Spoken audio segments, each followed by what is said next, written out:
今屆政府再有人事更替，保安局局長李家超獲任命為政務司司長，係第一次有警隊出身嘅官員出任政務司司長。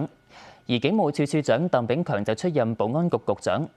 林鄭月娥話三個人都係現時嘅最佳人選，外界唔使過分解讀變更嘅理由。今次係本屆政府第3次嘅問責官員人事變動，點解喺剩低1年任期再換人呢？林鄭月娥冇直接回應。相信嚟緊呢一年，透過我哋新嘅班子嘅努力做嘅工作，仍然會係令到下一屆政府喺各方面呢都有更加好嘅基礎。咁所以呢個1年嘅時間呢，並不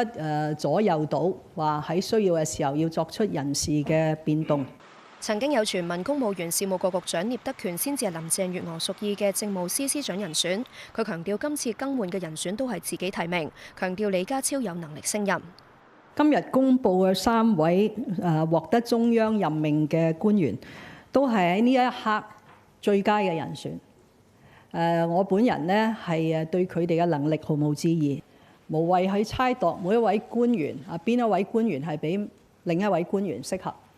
對行政長官同埋中央嚟講咧，每一次嘅官員嘅任命都係以最佳嘅人選作為考慮。4成以上嘅公務員都係屬於保安系統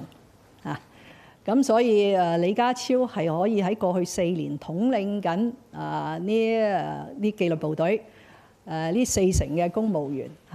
咁點解認為佢冇能力咧可以統籌同埋協調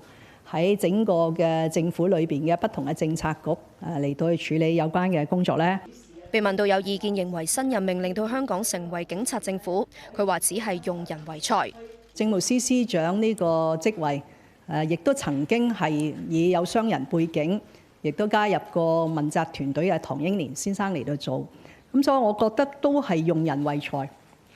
尤其是喺呢個政治問責制之下咧，佢本意咧就係用人唯才，係唔會再係好計較究竟呢一個有才幹嘅人係嚟自乜嘢嘅背景。咁將來仲會唔會再有人事變動呢？喺未來6至9個月，我暫時喺呢一刻我唔能夠完全絕對講，因為有陣時我唔係主動，我可能係被動嘅咁但係即係睇嚟咧，就係再有人事嘅變動嘅機會不大咁但正如我所講咧，呢個唔能夠可以喺呢度就100%咁樣去保證因為都係涉及到個別官員自己嘅取態啦。無線電視記者李由坤報道。